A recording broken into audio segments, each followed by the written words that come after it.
ভাগ্যে যেন ভালো কিছু আল্লাহ লেখেন, আপনার নসিবে যেন ভালো কিছু আসে, আপনার রিজিকে যেন আল্লাহ বরকত দান করেন, এর জন্য বেশ কিছু আমল আমরা কোরআন হাদিসের আলোকে বলতে পারি, সাজেশন দিতে পারি।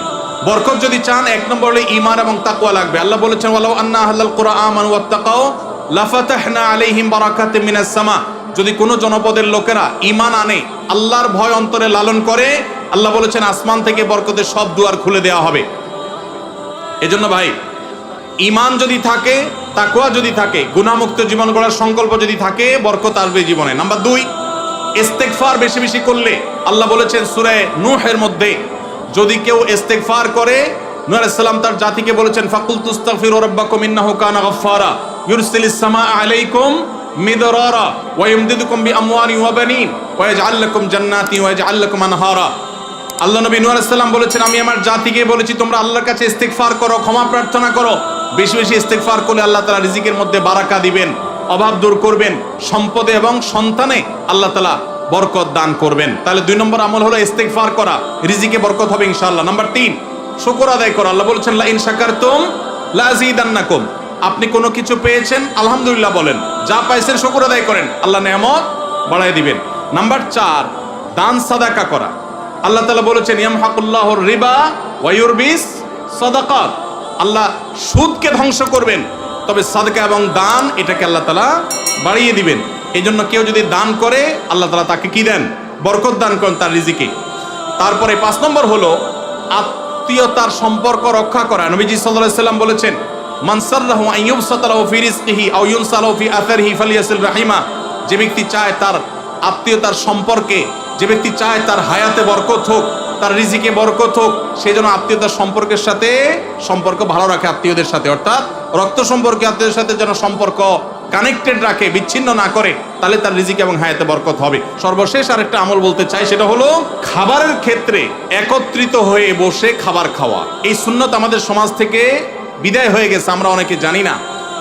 আবু দাউদের একটি হাদিস বর্ণিত হয়েছে, নবীজি সাল্লাল্লাহু আলাইহি সাল্লামের কাছে এক ব্যক্তি বললেন, হে আল্লাহর রাসূল, আমরা খাই কিন্তু অনেক খাওয়ার পরেও পরিতৃপ্ত হই না, পেট ভরে না, খাবারের চাহিদা পরিপূর্ণ মিটে না, কারণটা কি? নবীজি সাল্লাল্লাহু আলাইহি সাল্লাম বলেছেন তোমরা সম্ভবত আলাদা আলাদা প্লেটে খাও, আলাদা আলাদা সিঙ্গেল সিঙ্গেল খাও। তখন নবীজি সাল্লাল্লাহু আলাইহি সাল্লাম বলেছেন তোমরা সবাই একসাথে খানা খাবে, আল্লাহ তাআলা তোমাদের খাবারে বরকত দান করবেন। একসাথে খানা খাবে এবং বিসমিল্লাহ বলে খাবে, এই 2টা কাজ করলে আল্লাহ তাআলা তোমাদের খাবারে বরকত দান করবেন। এই জন্য ভাইরা, বাসা বাড়িতে এক প্লেটে স্বামী স্ত্রী 2 জন আছেন, এক প্লেটে খাবেন। বাচ্চাদেরকে নিয়ে বড় প্লেট নিয়ে খানা খাবেন, এটা সুন্নত। নবীজি সাল্লাল্লাহু আলাইহি সাল্লাম উৎসাহ দিয়েছেন, কিন্তু আমাদের সমাজ থেকে এটা এখন হারিয়ে গেছে, নাই বললে চলে। আমরা সবাই যার যার মতো খানা খাই। এই জন্য এই কাজটাও আমাদের আমলে, আমাদের রিজিকে, আমাদের হায়াতে বরকত এনে দিবে ইনশাআল্লাহ। মসজিদের রেগুলার ইমাম সাহেব থাকা সত্ত্বেও তারাবির জন্য অন্য কোনো ইমাম আনা জায়েজ আছে কিনা? আনা যাবে, কোনো অসুবিধা নাই। এই প্রশ্ন সব বোধহয় ইমাম সাহেবরা বাউ করে দিছে, সব তাদের স্বার্থের প্রশ্ন। ইমাম সাহেবরা দেয় নাই, তাহলে মুক্তাদের ইমাম সাহেবকে মহব্বত করেন, টাকা দিবেন না, কিন্তু ইমাম সাহেবদের পক্ষে প্রশ্ন করবেন। মাশাআল্লাহ, এটা কেমন মহব্বত হইল? যাই হোক ভাই, ইমাম সাহেব যদি ভালো হাফেজ না হন, তেলাওয়াতের সৌন্দর্য আহামরি না থাকে, বাহির থেকে হাফেজ নিয়ে আসলে কোনো অসুবিধা নেই। এটা কোনো কথা না যে ইমাম সাহেবের পিছনেই নামাজ পড়া জরুরি।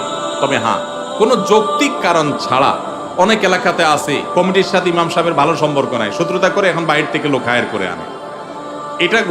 এটা অন্যায় কথা, এটা জুলুম। যার পিছনে নামাজ পড়বেন তার প্রতি আপনার যদি এতটুকু শ্রদ্ধাবোধ না থাকে, তাহলে অবশ্যই সেটা অনুচিত কাজ, সেটা গর্হিত কাজ। এই জন্য এটা করা জায়েজ হবে না। সুদে টাকা লাগায় এমন ব্যক্তি সমাজে বিচার করে, তার বিধান কি?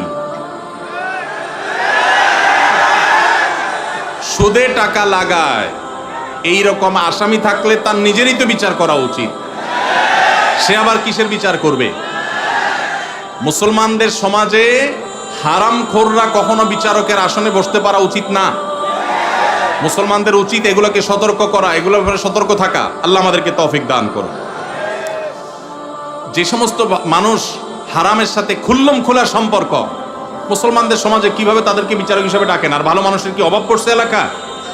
সুদখোর ছাড়া ভালো মানুষ কি নাই এলাকায়? তাহলে কেন সুদখোরকে দিয়ে বিচার করতে হবে? যে আল্লাহর ভয় যার মধ্যে নাই, সে কিভাবে ন্যায়সঙ্গতভাবে বিচার করবে? কিভাবে আশা করা যায়?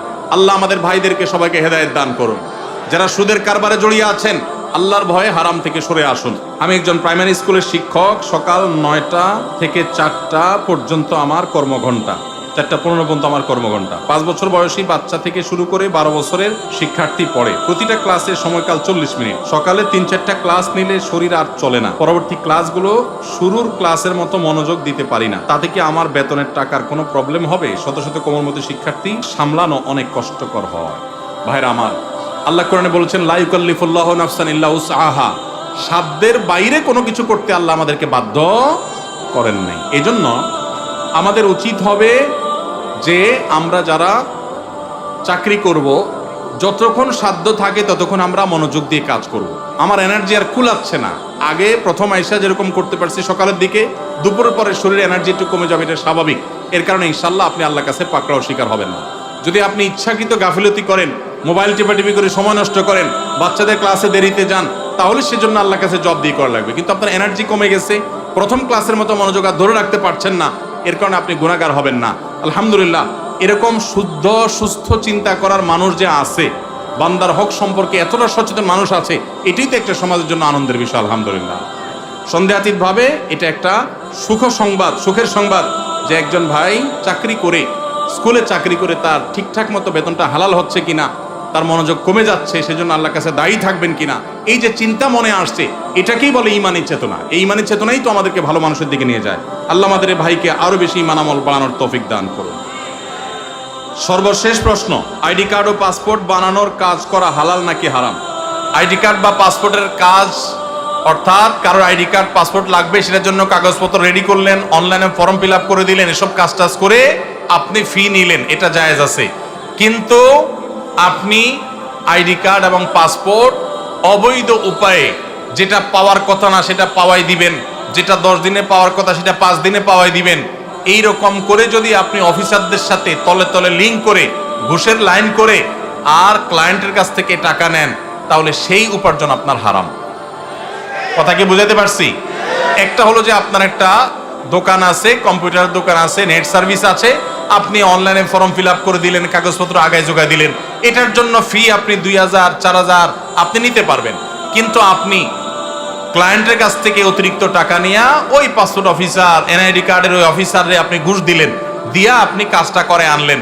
এই ঘুষের কারবার করে অবৈধ কাজ করলেন, দেরির কাজ আগের করাইলেন, লাইন ব্রেক করাইলেন, নানামুখী যে শয়তানিগুলো আমাদের দেশে হয়, অবৈধ কাজ হয়, এগুলোর জন্য যদি টাকা লেনদেন করেন, তাহলে আপনার এই ব্যবসা হালাল হবে না। আজ এত টাকা কালেকশন করা হলো,